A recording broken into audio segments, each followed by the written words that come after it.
Hello friends. ये जो article है आपका, ये है आपका सैटेलाइट इंटरनेट सर्विस के ऊपर। सैटेलाइट इंटरनेट सर्विस हमारा जो स्टारलिंक इंटरनेट सर्विस है, ये स्टार्ट करने की बात हो रही थी। उस पर गवर्नमेंट ने कुछ पब्लिक एडवाइजरी जारी किया।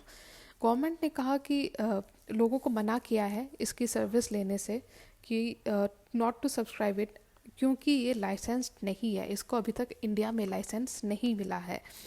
जो सैटेलाइट इंटरनेट सर्विस है, ये सैटेलाइट्स के थ्रू काम करता है, जो कि आपका लो अर्थ ऑर्बिट पे सर्कुलेट कर रहा होता है। जो स्पेस एक्स कंपनी है, उसके द्वारा ये स्टार्ट किया गया था, जिसमें कि आपका direct to home in satellites के थ्रू सर्विस प्रोवाइड किया जाएगा। जो अगर बाकी न्यूज़ में देखें तो ये इसलिए न्यूज़ में है क्योंकि launch of satellite internet service a company needs GMPCS, ये जो global mobile personal communication bye satellites, इसकी ज़रूरत पड़ती है अगर आप लाइसेंस चाहते हो with department of telecommunication, government of India. तो जैसा गवर्नमेंट ने कहा, अभी तक इसको लाइसेंस नहीं मिला है।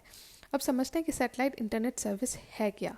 ये एक वायरलेस इंटरनेट कनेक्शन है जो कि आपके घर तक पहुंचाया जाता है with the help of satellites. पहली पॉइंट। दूसरी पॉइंट कि इसमें टू वे सैटेलाइट इसमें यूज़ किया जाता है, वेरी स्मॉल अपार्टस टर्मिनल के थ्रू। इसका एग्जांपल है। तीसरा पॉइंट आपको जो ध्यान देना है कि ये लो अर्थ ऑर्बिट, मतलब कि आपका 500 से 2000 किलोमीटर तक के जो रेंज है लो अर्थ ऑर्बिट का, उसमें ये ऑपरेट करता है। और ये स्टार्ट किया गया है, स्टारलिंक जो है वो स्टार्ट किया गया है आपका स्पेस एक्स के द्वारा। चौथा पॉइंट जो है कि it is different from satellite television, क्योंकि इसमें दो तरफा सिग्नल्स जाता है और इसका जो ब्रैंडविड्थ है वो भी बेटर है। तो ये एक डिफरेंस है सैटेलाइट टेलीविज़न से इसका। पांचवा कि ये जो 2022 से इसकी कॉमर्शियल वाइबिलिटी स्टार्ट होगी।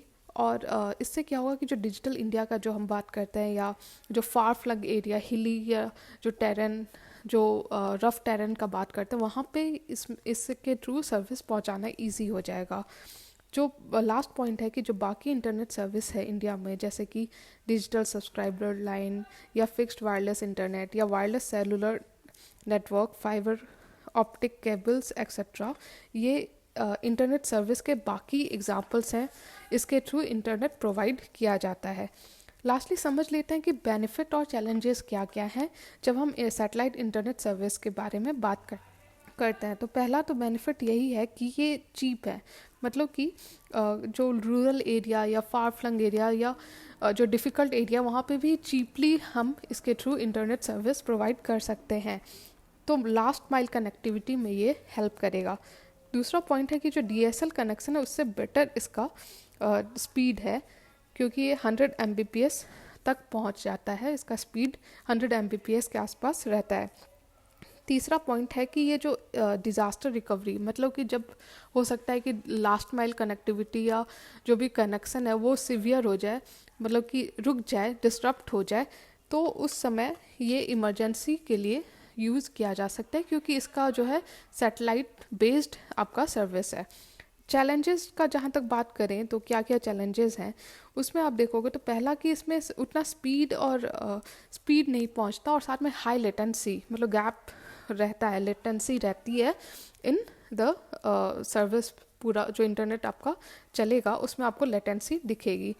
दूसरा पॉइंट है कि इसका कॉस्ट कम ज़्यादा है। जब आप वायरलेस सेलुलर नेटवर्क या बाकी जो मोबाइल बेस्ड इंटरनेट है उससे देखो तो ये महंगा है उससे। तीसरा है कि लिमिटेशन है ब्रांडविड्थ, और साथ में अगर वेदर ख़राब है तो उसका भी इम्पैक्ट पड़ेगा। जिस तरह से जब हम टीवी चलाते हैं तो अगर वेदर ख़राब है, बारिश हो रही है, तो कई बार डिस्ट्रप्शन होता है सर्विस का, उसी तरह इसमें भी वेदर के कारण असर पड़ेगा। चौथा पॉइंट है कि देखिए, ये बहुत सारे सैटेलाइट्स, आप छोटे छोटे सैटेलाइट जब लो अर्थ ऑर्बिट पे लगा रहे हो, तो क्या होता है कि जो बाकी जो सैटेलाइट्स हैं, जैसे अभी रिसेंटली चाइनीज़ सैटेलाइट के बारे में चाइना ने कंप्लेन किया था कि उसके जो इंफ्रास्ट्रक्चर है, जो स्पेशल इंफ्रास्ट्रक्चर है, उस पर इम्पैक्ट पड़ रहा है स्पेस एक्स के सैटेलाइट के कारण। ऐसा रिसेंट कंप्लेन आया था। तो उस तरह के और भी बाकी भी डैमेज कर सकते हैं ये सैटेलाइट्स। साथ में जो नेक्स्ट पॉइंट है कि जो स्पेस जंक है, मतलब कि कई बार क्या होता है कि सैटेलाइट्स के कुछ पार्ट्स टूट गए या कुछ डिफेक्ट के कारण सैटेलाइट इनऑपरेबल हो गया, तो ये सारे इश्यूज, या फिर डिफंक्ट हो गया, जब सैटेलाइट डिफंक्ट हो जाएगा, वो फंक्शन करना वो बंद कर जाएगा, तो वो एक स्पेस जंक की तरह काम करता है। और फिर वो, ये सिर्फ जंक ही नहीं, ये क्या होगा कि बाकी सैटेलाइट से जाके टकरा सकता है, या फिर उसके स्मॉलर पीसेस स्पेस में मूव कर सकता है। तो उसके कारण क्या होता है, ओवरऑल स्पेस जंक का जो क्वांटिटी है वो बढ़ जाएगा। मतलब कि ये खुद तो जंक बनेगा ही, दूसरे सैटेलाइट से टकरा के उसको भी एक जंक की तरह क्रिएट कर सकता है। तो स्पेस जंक आपका बढ़ेगा।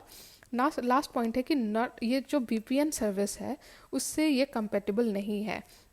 इसके कारण पायरेसी या एनोनिमिटी के बारे में प्रॉब्लम्स क्रिएट होंगी।